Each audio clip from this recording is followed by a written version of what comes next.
Assalamualaikum. Waalaikumsalam warahmatullahi wabarakatuh.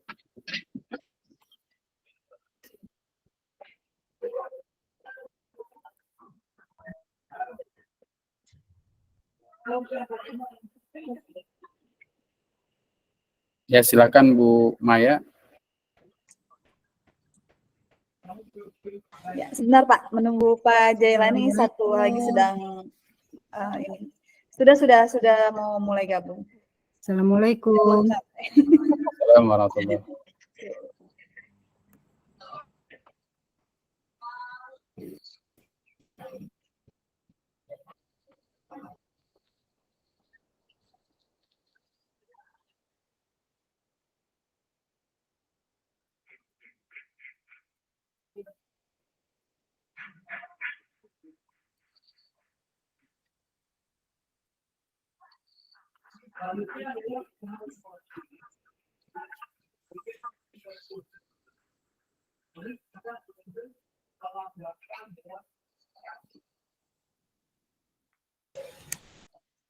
Ya, baik, Pak Jailani sudah hadir dan untuk hari ini yang bertugas sebagai moderator Pak Jailani. Jadi Pak Jailani saya persilakan ya.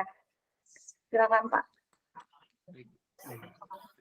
Bismillahirrahmanirrahim. Assalamualaikum warahmatullahi wabarakatuh. Assalamualaikum Waalaikumsalam warahmatullahi wabarakatuh.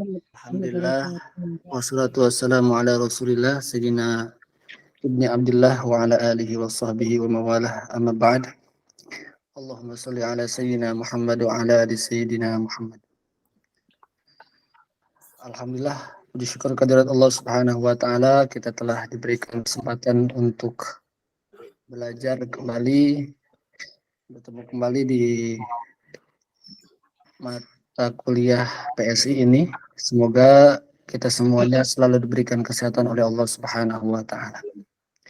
Yang saya hormati kepala Bapak dosen pembimbing dan para teman-teman semua, dan khususnya tim kelompok 7 yang pada saat ini tugas kita yakni untuk presentasi tentang bidang studi PSI ini. Maka dari itu, untuk kali ini saya pertama ingin memperkenalkan yang pertama pada kelompok 7 ini. Yang pertama diisi oleh Ibu Maya. Izin share screen ya. Sudah membuka presentasi kita. Yang kedua yang oleh Ibu Mailinda. Apa ada Ibu Mailinda ya? Nah, pada kesempatan ini kita akan menjelaskan tentang pengantar studi Islam tentang Islam dan aspek hukum. Ya, pada pertemuan ini tentang Islam dan aspek hukum. Maka dari itu, untuk melanjutkan mata kuliah kita atau presentasi kita, kali ini akan saya serahkan pembacaannya, saya serahkan kepada Ibu Maya. Kepada beliau kita persilahkan.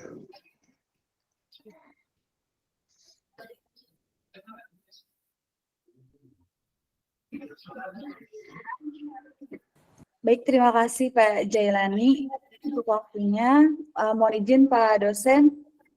Ya, silakan.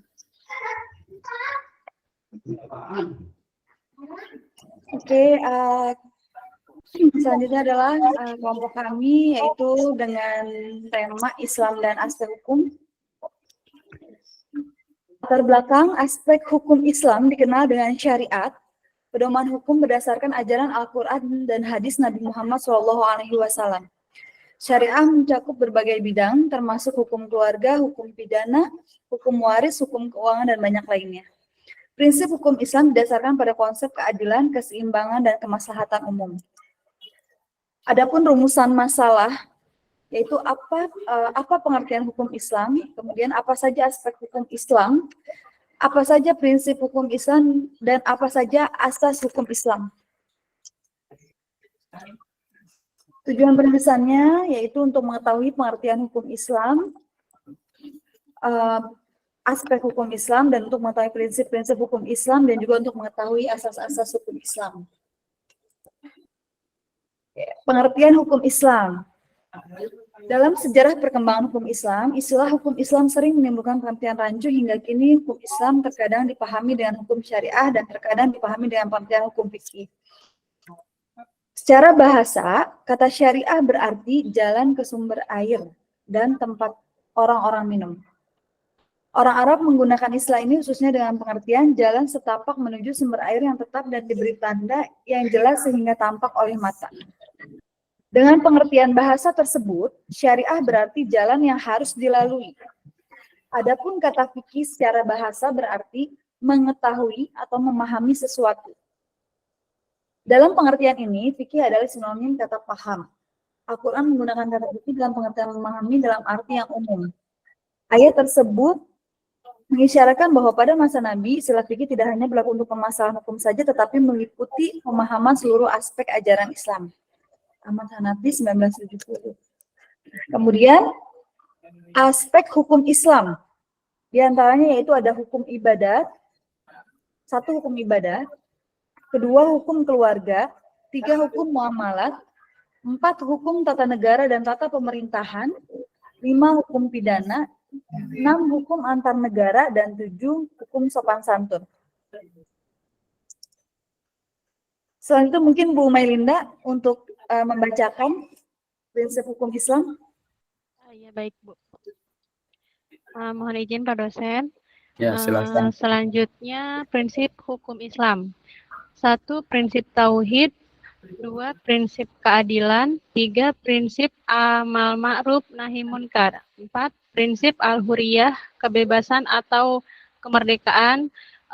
Kemudian 5. Prinsip al-musawah, persamaan atau egalit. 6. Prinsip ta'awun, tolong menolong. Dan al-syura, musyawarah. 7. Prinsip tasamuh atau toleransi. Ya, selanjutnya asas hukum Islam. 1. Asas keadilan.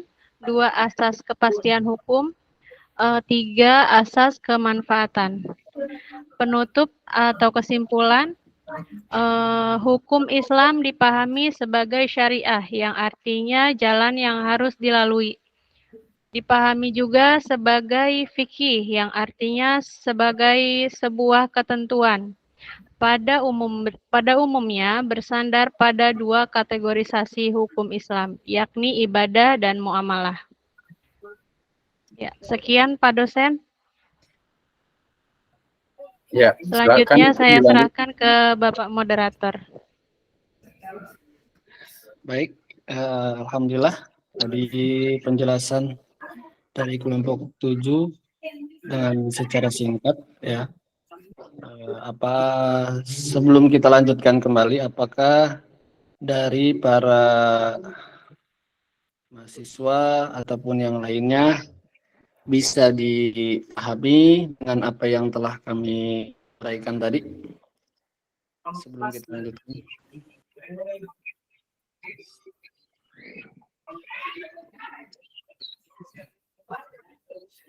Kalau tidak ada jawaban mungkin cukup jelas ya apa yang telah disampaikan oleh dari makalah yang sudah kami kirimkan atau kami share, ada yang ingin ditanyakan atau mungkin kurang jelas dari makalah yang sudah kami share di grup tadi? Sudah dibacakah rekan-rekan atau Bapak Ibu makalah yang sudah tadi di-share?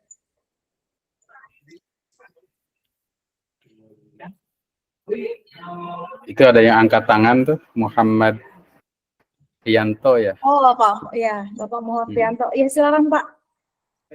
Enggak Pak, saya mau teman-teman saya sebenarnya mau nanya, ini kan dilihat dari zaman modern ini yang kita sering temui tentang permasalahan child free gitu kan. Nah, yang saya ingin tanyakan tuh bagaimana pandangan Islam tentang child free dan bagaimana hal ini dilihat dalam perspektif hukum Islam. Gitu. Kasih tanggal ya. Kasih Pak ya. Ya, kasih tanggal ya. Selamat nanti buat WIP. Lanjut. Coba Pak, maaf kalau di saya terputus sih tadi tentang apa tadi Pak? Jadi, Jaringan. Child free. jadi bagaimana pandangan Islam tentang child free dan bagaimana hal ini dilihat dalam perspektif hukum Islam gitu. Kan kita udah sering lihat banget zaman-zaman modern ini yang bahasa child free itu udah semakin terdengar ya kayak gitu.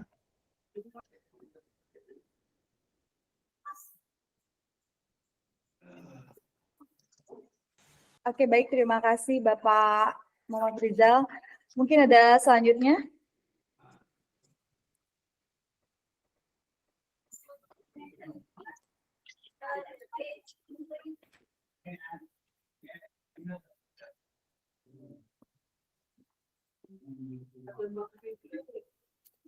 Yang selanjutnya mungkin, atau langsung dijawab dulu, boleh?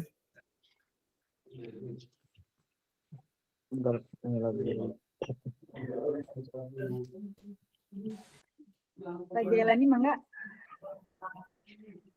Mungkin bisa langsung. Tadi judulnya tentang apa teh? Punten. Child free tadi ya? Child free. Iya, Ya, child free. Jadi, kan Oke. Oh ya, fenomena yang sekarang yang sedang ramai ya tentang child free. Dan bagaimana pandangannya menurut Islam ya Pak ya?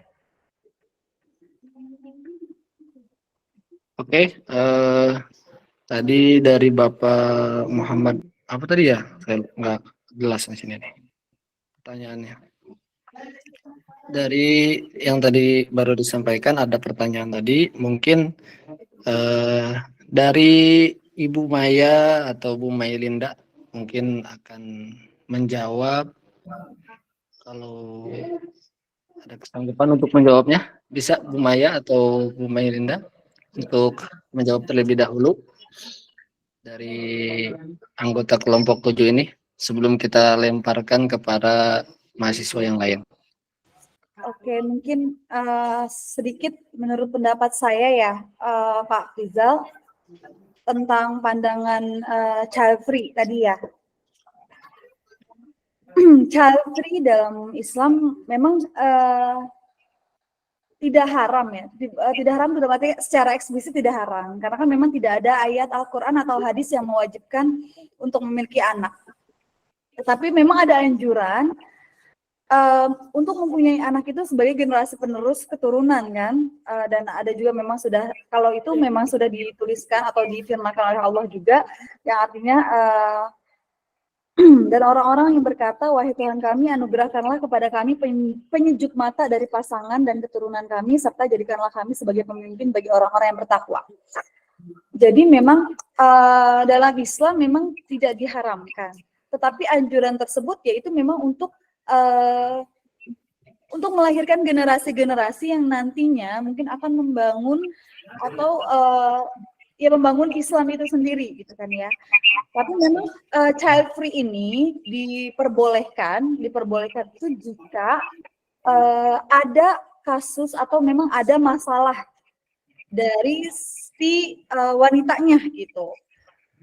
Mungkin jika memang wanitanya ini kondisinya tidak memungkinkan untuk hamil gitu ya, karena jika memang hamil atau mempunyai anak akan menjadi apa ya, lebih bahaya untuk dia gitu ya, seperti itu. Mungkin seperti itu. Tapi memang sudah masuknya sunnah juga, karena kan memang menikah kemudian melanjutkan dengan memiliki keturunan memang sudah sunnah yang diajarkan oleh Rasulullah. Mungkin itu kali sedikit dari saya dan bisa ditambahkan oleh teman-teman yang lain, dan mohon maaf dan mohon koreksi juga jika memang ada yang salah dan keliru. Itu. Oke, baik. Barusan tadi kita dengarkan Bapak Ibu semuanya penjelasan dari anggota kami yang berkaitan dengan child free tadi. Apabila ada yang dari teman-teman semuanya, Bapak Ibu yang kurang jelas atau mau menambahkan dari tentang apa yang ditanyakan oleh Pak Muhammad Faisal tadi, kami berikan waktu, kami persilahkan kepada Bapak Ibu semuanya. Ada yang mau menambahkan dari Pak Hafiz? Ada kelompok ini ada 3 ya, 3 kelompok. Ibu Maya, Pak Belani, satu lagi Iya benar Pak. Ibu Mailinda. Mailinda. Mungkin Ibu Mailinda ditunggu komentarnya untuk bisa merespon pertanyaan dari rekan kita tentang fenomena yang ramai saat ini, yaitu bersepakat untuk tidak memiliki keturunan. Mungkin itu bahasanya. Sebelumnya maaf, suara saya jelas Pak? Oh, sangat jelas Bu. Seperti Ibu bicara di depan saya, sangat jelas. Kalau dari yang saya baca gitu ya, di dalam Islam itu untuk selfie tidak dibolehkan gitu Pak, karena memang keturunan itu sangat penting untuk peradaban ya, untuk menjadi pemimpin, penerus pemimpin di dunia gitu. Dan juga yang saya baca memang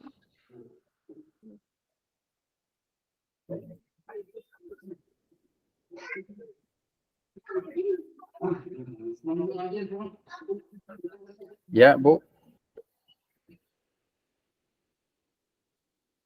Lanjut. ya, itu demikian pendapat saya Pak. Ya, Bu. Mungkin tambahan lagi Pak. Benar sekali ya pendapatnya. Yang tadi ya jujurnya saya tidak setuju. Saya tidak setuju, tapi kan tadi saya hanya menjelaskan secara eksplisit. Kalau seandainya memang ya ramai tentang child free tersebut gitu ya, pastinya kan ketika kita meninggal dunia kan yang terputus itu kan semua amal kita kan kecuali 3 perkara ya. Jadi kalau child free berarti kita tidak akan mendapatkan yaitu anak soleh yang mendoakan kedua orang tuanya, gitu kan. Ya kan yang tidak terputus kan sedekah jariah kan ya, kemudian ilmu yang bermanfaat dan juga anak soleh yang mendoakan kedua orang tuanya. Jadi kalau memang tidak ada keturunan atau kita atau memang yang mengikuti tren tersebut, ya berarti ya nantinya rugi karena tidak ada untuk selanjutnya itu investasi dia untuk doa anak-anaknya yang masih bisa mengalir ketika kita sudah tiada. Mungkin itu. Jadi intinya sih kalau saya pribadi saya tidak setuju dengan child free tersebut. Oke ya. Terima kasih. Ini adalah pertemuan kita dan diskusi kita yang terkait dengan tema kita pada saat ini tentang aspek hukum ya, dalam perspektif Islam. Yang pertama yang perlu kita perhatikan adalah bahwa Al-Quran adalah kalamullah. Ya, kalau kita kaitkan dengan pendapat Subi As-Soleh dalam kitabnya Mabahis fi Ulumil Quran, itu mendefinisikan bahwa Quran itu adalah al-kalamul mu'jizu al-munazzalu 'alan nabi sallallahu alaihi wasallam al-maktubu fil masahifi al-manqulu anhu bitawaturi al-muta'abbadu bitilawati. Jadi Al-Quran itu adalah kalam Allah yang mengandung mukjizat. Al-munazzalu yang diturunkan kepada Nabi Muhammad SAW, yang ditulis dalam suhuf atau lembaran-lembaran yang sampai kepada kita dengan jalan mutawatir, al-muta'abbadu bitilawati. Dan kita membacanya adalah ibadah. Kita memahami bahwa Al-Quran adalah wahyu yang bersumber dari Allah Subhanahu wa Ta'ala, yang sampai kepada kita melalui malaikat Jibril, disampaikan kepada Nabi Muhammad, dibacakan sampai kepada sahabat, dan kita bisa memahaminya dengan jalan mutawatir, jalan yang jelas ya, sampai kepada kita, dan kita memahami bahwa apa yang dibaca kita dengan yang dibaca oleh para nabi Muhammad SAW, para sahabat itu sama. Yaitu yang Al-Quran. Yang selanjutnya bahwa Al-Quran itu tidak hanya berisi tentang bagaimana ibadah saja. Bahkan tata cara sholat saja tidak ada di Al-Quran. Itu harus dijelaskan dengan hadis yang disebut dengan hadis fi'liyah. Shallu kama ra'aitumuni usolli, ya. Kita salat sebagaimana yang diajarkan oleh Rasulullah, seperti salatnya Rasulullah. Nah, kemudian Al-Quran ini juga membawa aspek-aspek hukum, isyarat-isyarat hukum. Isyarat-isyarat hukum yang disampaikan dalam Al-Quran itu adalah yang sangat menjamin kemanusiaan karena bernilai kesetaraan, ya. Jadi kalau kamu dipukul, pukul lagi. Maka dalam Al-Quran itu al-ainu bil aini, wasinnu bis sinni, wal anfu bil anfi, ya. Hidung dengan hidung, mata dengan mata, gigi dengan gigi, ya. Kalau ada orang yang tidak sengaja mungkin menzolimi kita, ya kita dibalas dengan apa yang dia perbuat sesuai dengan apa yang kita perbuat. Karena itu ditegaskan hukum dalam Al-Quran itu seperti misalnya walakum fil qisasi hayatu ya ulil albab.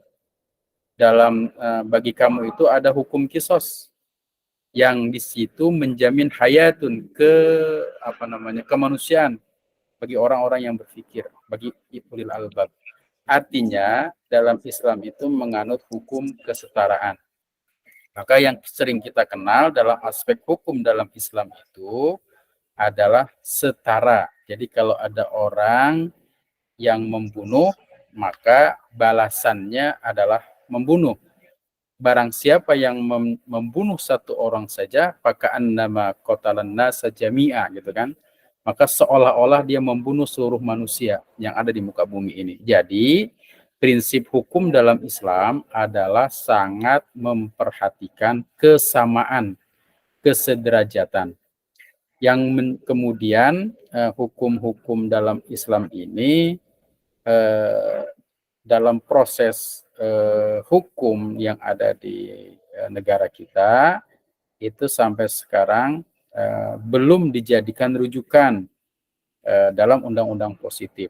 Sehingga dalam konstitusi yang diawali oleh kekalahan umat Islam dalam tanda kutip, ya, ketika sidang konstituanse untuk menetapkan dasar negara yang awalnya menetapkan ketuhanan dengan kewajiban menjalankan syariat Islam bagi pemeluknya, kemudian diganti dengan kalimat ketuhanan yang Maha Esa. Di situ dianggap bahwa syariat Islam di negara kita ini kalah, ya. Artinya tidak bisa ditegakkan sebagai dasar hukum. Karena itu setelah Indonesia merdeka, mulai dari pembentukan dekret presiden tentang adanya Dewan Konstituansi tentang penegakan syariat Islam di Indonesia, sampai sekarang belum mencapai titik temu, ya. Bahkan yang kita gunakan adalah Undang-Undang Warisan Kolonial Belanda, walaupun pada saat ini sudah mulai direvisi dengan menggunakan KUHP yang diusulkan dari para ahli hukum yang ada di Indonesia, tapi memang dalam praktiknya belum menemukan kesetaraan dan kesejajaran. Nah, kemudian kalau kita lihat dari dalam Al-Quran itu ada ada 3 ayat yang menyatakan waman lam yahkum bima anzalallah faulaika humul kafirun. Waman lam yahkum bima anzalallah faulaika humul fasikun. Waman lam yahkum bima anzalallah faulaika humuz zalimun. Siapa yang tidak berhukum dengan Al-Quran yang diturunkan oleh Allah Subhanahu wa taala, maka dia termasuk orang yang zalim. Dia termasuk orang yang fasik dan termasuk golongan orang yang kafir, ya. Jadi ayat itu mengingatkan kepada kita sebenarnya untuk berdakwah terus-menerus untuk bagaimana agar syariat ini bisa ditegakkan secara berjamaah. Walaupun perjuangan itu adalah perjuangan yang sulit, namun kita mulai paling tidak apa yang kita bisa. Nah, selanjutnya terkait dengan hukum-hukum yang ada di Indonesia, memang pada saat ini seolah-olah hukum Islam itu menjadi terabaikan, ya. Dan hanya diterapkan di tempat-tempat tertentu, itu pun tidak mencakup semua aspek.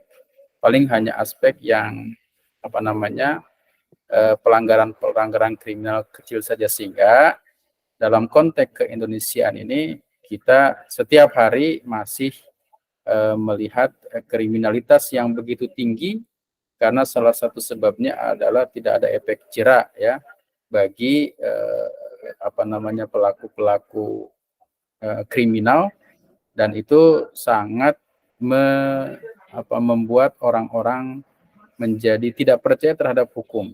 Apalagi hukum yang diperlihatkan di tengah-tengah masyarakat kita adalah hukum seolah-olah tajam ke bawah, tumpul ke atas. Pelaku-pelaku korupsi masih bebas ya, dan itu bertambah setiap hari, setiap waktu, bahkan di update terakhir itu sampai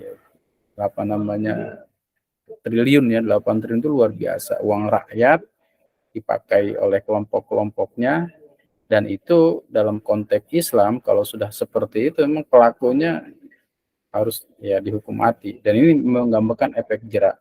Dan memang dalam konteks keindonesiaan efek itu belum dilakukan secara baik, dan kita sebagai umat Islam berpolitik itu juga berdakwah untuk mengajak untuk terus-menerus agar syariat ini bisa diterima sebagai konstitusi secara berjamaah di negara kita. Dan memang cukup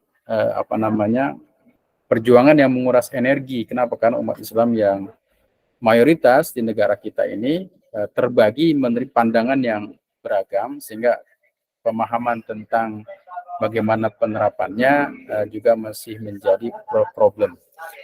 Dan selanjutnya terkait dengan fenomena apa yang disampaikan tadi ya, bersepakat untuk child free ya, tidak memiliki anak. Nah, ini juga kita pahami sebagai sebuah penyakit modern. Jadi dalam perkembangan dunia kita saat ini memang kita lihat dari versi manapun ya, misalkan dari versi tentang kerawanan pangan. Di dunia ini ada sekitar 3,1 miliar penduduk itu yang mengalami rawan pangan dari COVID ya, sejak adanya COVID itu. Kemudian juga dalam konteks Indonesiaan lebih dari, kalau kita lihat tentang kerawanan pangan, itu lebih dari 40 juta ya penduduk Indonesia ini masuk kepada rawan pangan. Nah, kemudian fenomena-fenomena yang muncul adalah bahwa memang penduduk bumi ini beban bumi ini sudah terlalu berat, sehingga orang-orang berpikir, ahli genetik misalkan, berpikir bagaimana menciptakan manusia-manusia itu yang sekarang itu nggak harus besar-besar, kecil-kecil saja. Yang sekarang tingginya misalkan 170 dibuat setengahnya saja, sekitar 70 saja tingginya. Kenapa? Karena kalau manusianya kecil-kecil, nanti butuh rumahnya juga kecil-kecil, kendaraannya kecil-kecil, konsumsinya juga nggak banyak seperti sekarang. Nah, itu hanya pemikiran-pemikiran mereka. Kenapa? Karena beban bumi ini begitu besar. Nah, kemudian dari beban-beban itu, di mana manusia dikaitkan dengan teknologi berkembang, maka pemikiran manusia itu berkembang. Di mana pemikiran manusia ketika pada masa lalu menikah misalkan, itu adalah sebuah proses untuk mendapatkan keturunan yang sah. Nah, sekarang fenomena child free ini menginginkan bahwa mereka punya hubungan tapi nggak mau memiliki keturunan. Kenapa? Karena takut generasi-generasi mereka itu atau anak-anak mereka itu tidak akan bahagia, karena memang harus mendapatkan berjuang untuk mendapatkan sesuatu yang membuat kita bahagia. Itu yang pertama. Yang kedua, mereka juga khawatir akan mendapatkan keturunan yang lemah, dan kekhawatiran ini sebenarnya tidak beralasan. Sehingga apa yang disampaikan oleh tadi terkait dengan bersepakat untuk tidak memiliki keturunan ini memang secara umum tidak ada kaitan dengan halal, belum ada ya yang menyatakan itu haram. Tetapi dilihat dari tujuan-tujuan agama Islam itu sendiri adalah disunnahkan untuk memiliki keturunan yang banyak. Bahkan ketika menikah, nikahilah perempuan yang akan menghasilkan keturunan yang banyak. Nah, berlawanan dengan hal tersebut, tentu sesuatu yang bertentangan. Karena itu bertentangan, maka saya pikir ini adalah penyakit modern, harus disembuhkan dengan beragam pendekatan. Salah satunya adalah pendekatan keyakinan atau keagamaan, sehingga kekhawatiran yang berlebihan itu menjadi tidak beralasan. Seperti itulah mungkin ya terkait dengan hukum Islam. Ini ada Ibu Sabriah ya? Ya, ada Bu Sabriah Pak mengangkat tangan. Ya, dilanjutkan Bu. Mungkin itu saja tambahan sedikit. Terima kasih banyak Pak dosen untuk tambahannya, luar biasa. Oke, mungkin Bu Sabriah, silakan Bu Sabriah. Bu Sabriah, mungkin ada yang ingin ditanyakan atau ingin menambahkan pendapatnya tentang child free?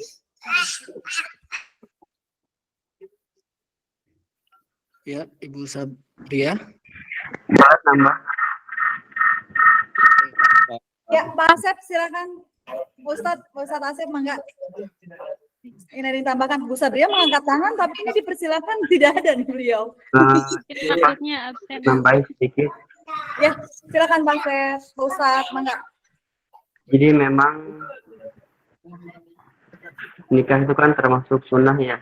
Tapi di zaman dulu juga banyak ulama-ulama yang mereka tidak sampai menikah gitu.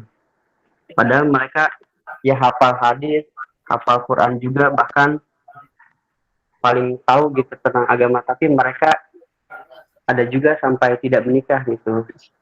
Tapi kontribusinya terhadap agama besar. Memang kan dalam hadis itu kan yang terkenal itu yang bisa mendoakan kedua orang tuanya. Nah, itu ada salah satu ulama yaitu Imam Nawawi Damsyik ya.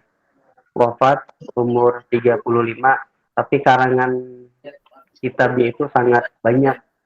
Sehingga seumpama kita membeli buku-bukunya, seumur hidup kita nggak akan habis untuk membaca kitab-kitabnya. Jadi ada kontribusinya untuk agama. Jadi walaupun beliau tidak menikah, tapi ada yang dihasilkan daripada karya tulis beliau, sehingga dari tulisan tersebut tuh bisa bermanfaat.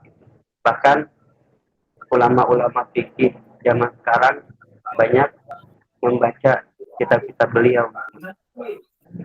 Jadi ya dikembalikan kepada takdir sih. Jadi ketika ulama tersebut memilih tidak menikah, tapi ada kontribusinya untuk agama, yaitu dengan menulis kitab-kitab fikih, kitab-kitab tauhid.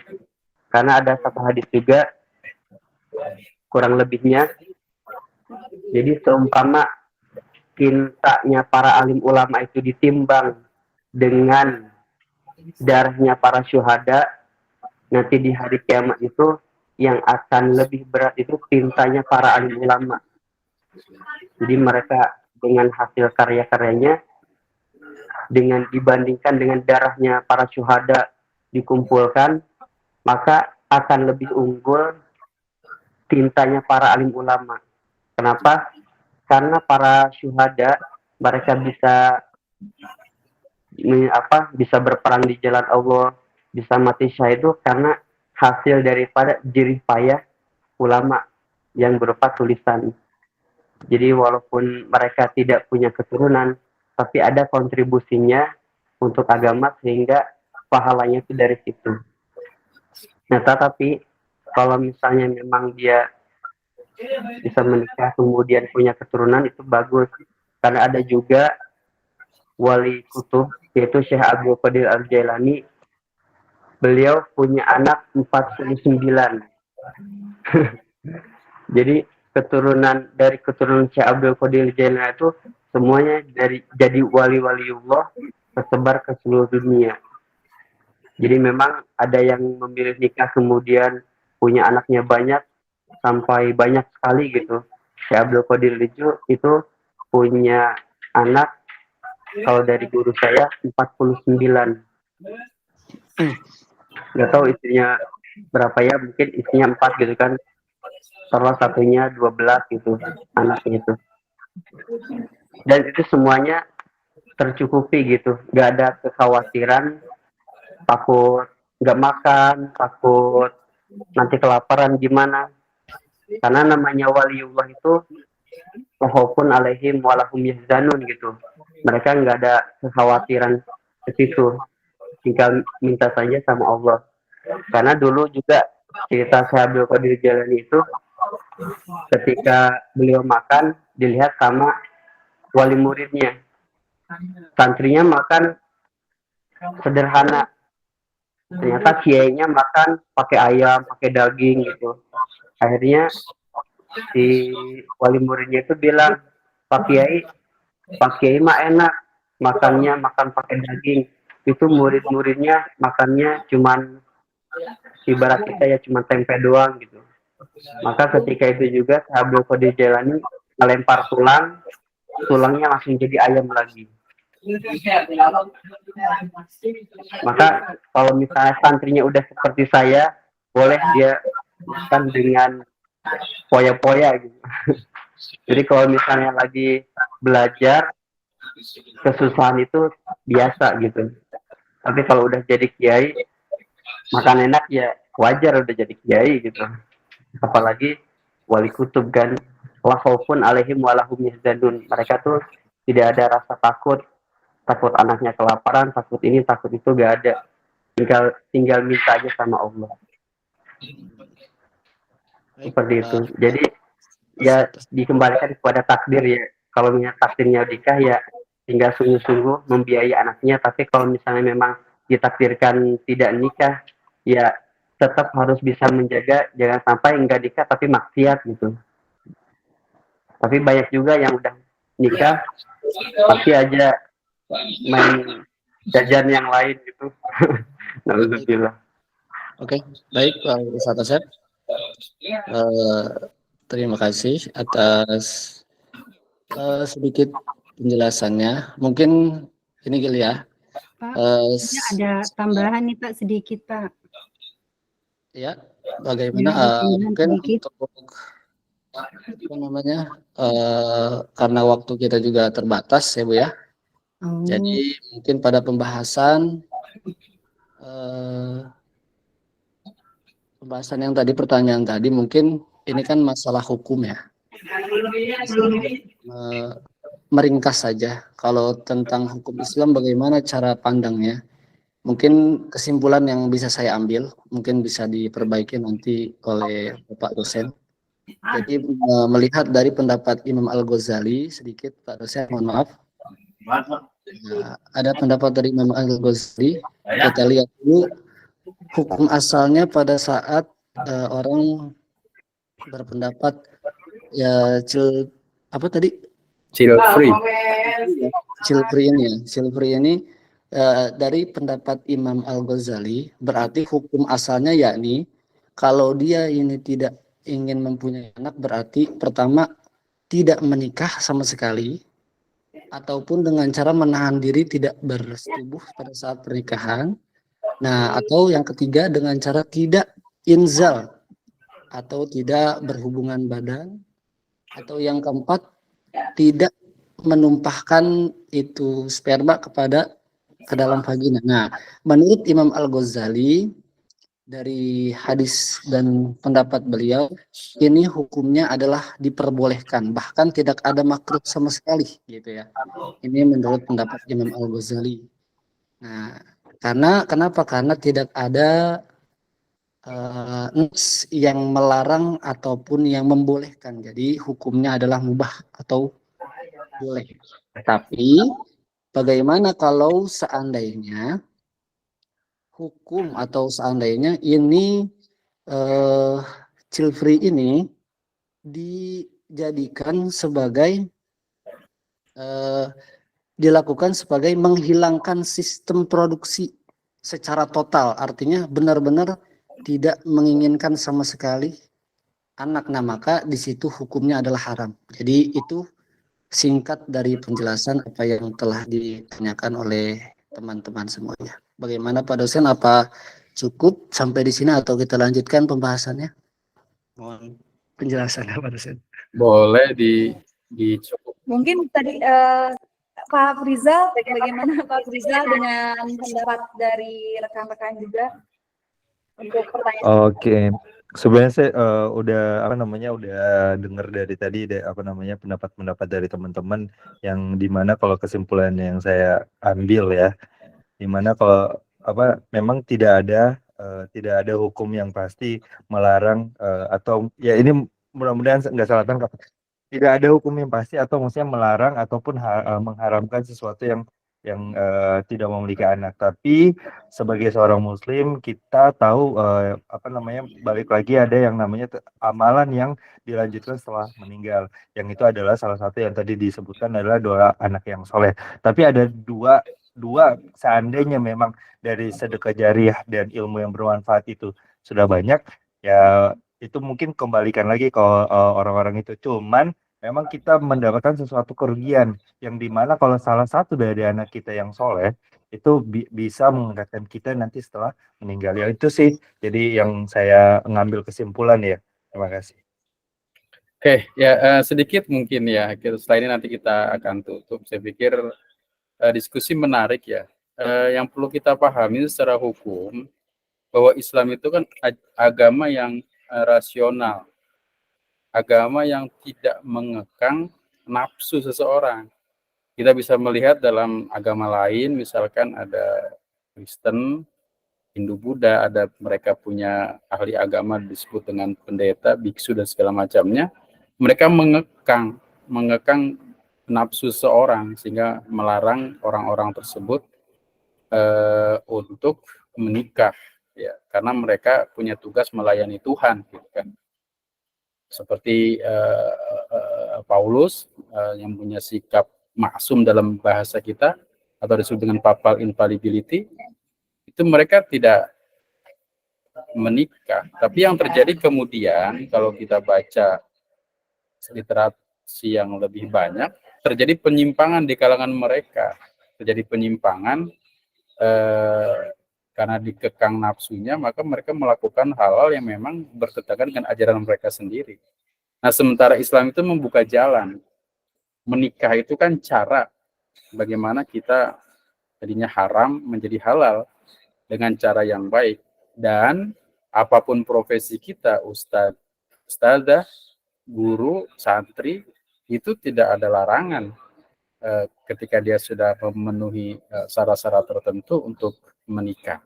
Nah, ketika kita menikah itu kan sunnah, ya, sunnah itu artinya tidak wajib. Faman raghiba an sunnati kan, kalau kita tidak mengikuti sunnahnya, itu bukan golongan Nabi. Artinya begini, nikah itu memang sunnah yang paling nikmat itu ya, nggak ada sunnah yang paling nikmat selain menikah itu. Bahkan Islam juga mengajar bahwa talak itu tidak haram tapi halal, abghadul halal indal talak. Jadi ada cara. Islam itu mengatur dan cara itu disebut dengan syariat. Dan syariat itu adalah dilakukan oleh pemberi syariat, jalan yang dijadikan oleh Allah Subhanahu wa taala. Nah, karena itu bagi kita memang harus taat pada syariat. Dan ketika tadi disampaikan banyak sekali ulama-ulama yang memang tidak menikah karena bukan wajib. Kalau wajib pasti mereka menikah.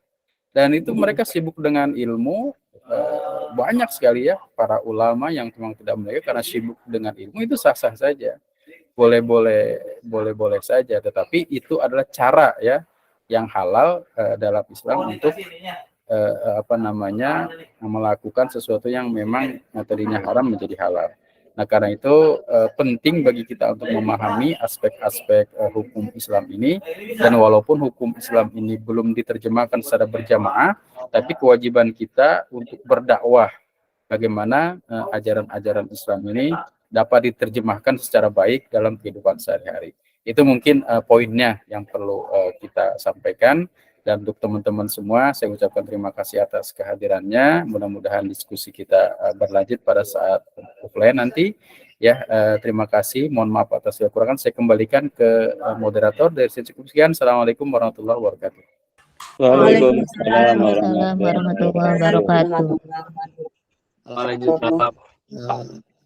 Pada siang hari ini kita sudah melaksanakan presentasi tentang Islam dan hukum-hukum dalam Islam, dan barusan kita menjelaskan juga tentang banyak berarti Syukri tadi, dan kita banyak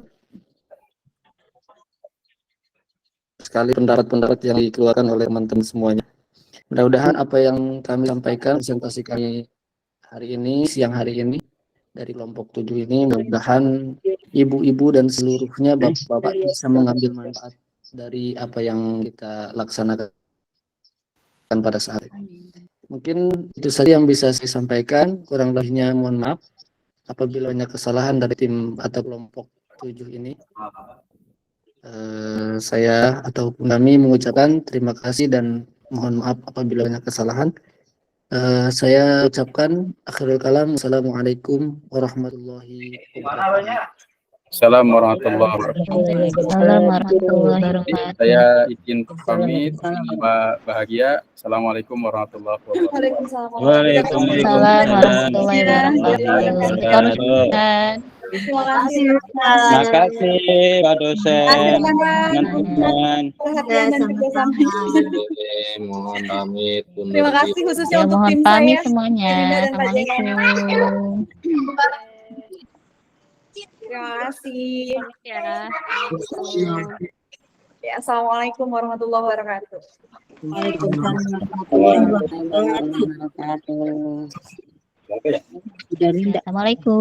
wabarakatuh. Bintang.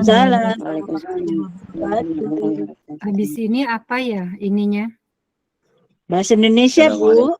Indonesia, Indonesia ya. Bu dosen ya. Oke. Bu dosen Bu Darlinda. Bu Haja Darlinda. Assalamualaikum warahmatullahi wabarakatuh.